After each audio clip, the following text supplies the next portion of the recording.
Hi everyone, today I want to talk about a Paul McCartney live album that often gets overlooked, and it is Paul Is Live. Hi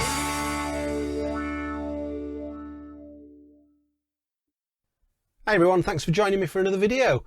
So in 1993, Paul McCartney released a live album called Paul Is Live from the world tour that he'd just undertaken. And this was following the Off the Ground album. And it's an album that I've really overlooked over the years. I've listened to it, bits and pieces of it now and then, but never really given it much attention.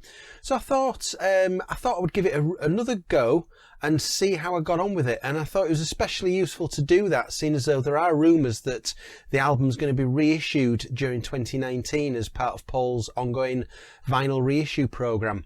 So it might be useful for people in a few months' time, if that gets announced, to decide whether it's an album that you want to pick up or not. So Paul Is Live. Let's show you the cover. It's quite a famous cover, really, because, well, you don't need me to tell you what's happening here. Paul is obviously spoofing the Abbey Road cover, and obviously during the Abbey Road period there was rumours that Paul had died, so Paul's saying Paul is live on a live album. Turn my volume off there, sorry. So let's have a look at the track list. Try and get the focus for you there. I'm going to talk through a little bit about this. There's some items on here that you're not going to find on any other Paul McCartney album, so it's quite interesting for that.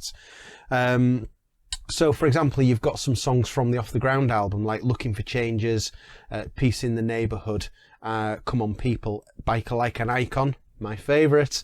And you've got things like Here, There and Everywhere, Paperback Writer, which are probably slightly more unusual choices for a Paul McCartney live album.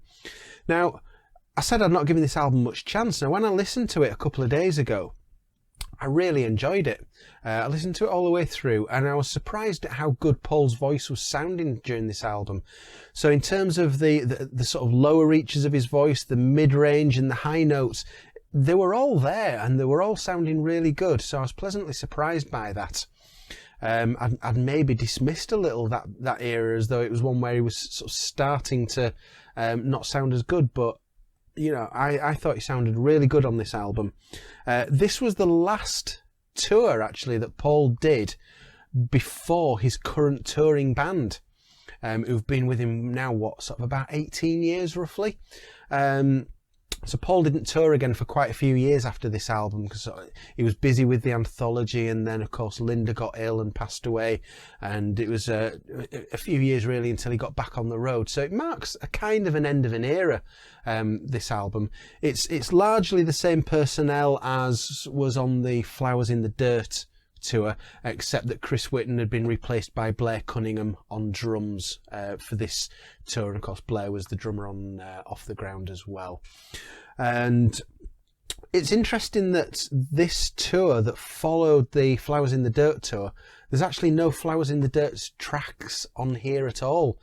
I'm not sure whether he did any at all during the concerts, but they just didn't make it onto the live album, or whether I think he might have completely abandoned those songs live by the time of this. So that's a shame. It would have been good to have had things like My Brave Face still carrying on in the live set. That would have been interesting. There's no Hey Jude on this album, so a Paul McCartney live album without Hey Jude. That's a rarity in the sort of from Flowers in the Dirt onwards. But I don't miss it. We've got enough versions of Hey Jude. I'm not going to complain that there isn't one on here. Paul was right in the middle of making the anthology during this, and actually, if you look at the anthology, some of the interviews with Paul, you can see clearly that they're in an arena somewhere, and he's sat sort of at the side of the stage being interviewed. So it's interesting that he was very much in Beatle Paul mode, I think, while this tour was going on, because it was so heavy on his mind. And there's some really good Beatles songs on here. So I'm going to just read a few Beatles songs that are on this. Drive My Car, All My Loving, We Can Work It Out. That's a really good version. It's like a little acoustic set that was in the middle of the show. That sounds really good.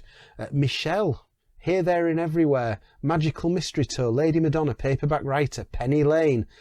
So there's quite a few Beatles songs on here, and maybe different to what you might find on some of the other albums. So it's quite interesting for that. The other thing that I just want to show you is just show you again on this track listing. One thing that I'm not so keen on with this album, if you look at, you've got Kansas City there, which was sort of the end of the album. But then you've got those 4 tracks at the end. Welcome to Soundcheck, Hotel in Benidorm, I Want to Be Your Man, and A Fine Day. Now, they're all sort of Soundcheck songs. And whilst it's very rare for me to say, I wish we didn't have certain Paul McCartney songs, I think the problem there is they just don't fit here.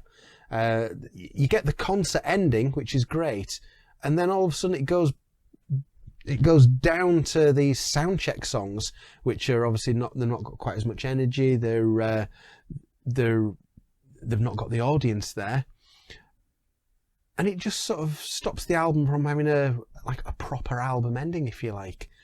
Now, what could they have done? Could they have put them at the beginning? The sound checks, they happen before the show. Could you have put them at the start of the album? I don't think that would have worked. That would have been a bit strange. If you'd have spread them out during the album, I think it would have stopped the flow of the album. So I don't really know what you could have done with those songs that would have made the album work better. So they're there, and I guess you can stop the album before it comes to them if you want, or you can listen to them, enjoy them. But it seems like a strange way to end a live album to me. But, you know, there you go. I don't want to say I wish I didn't have these Paul McCartney songs, because I'd never really say that. So overall, Paul Is Live, I think it's an album that I've got a better appreciation for now that I gave it some real attention ahead of this video, because it had been overlooked by me. And if there is going to be a reissue in 2019, then bear in mind it's probably, well, it is going to be a double album, because you're not going to get 24 songs on a single album, and it was a double LP originally when it came out, but probably just on one CD. Let's see what happens with that, but it is being suggested that that could be coming this summer. So I'll certainly be picking it up on vinyl, because it's not an album I've had on vinyl before. So what do you think of this album? Is it an album that you've given much time to? Do you enjoy it? How do you think it compares to other Paul McCartney live albums? Let me know. I would love to hear from you. And I will see you again sometime. Thank you very much for watching. Goodbye.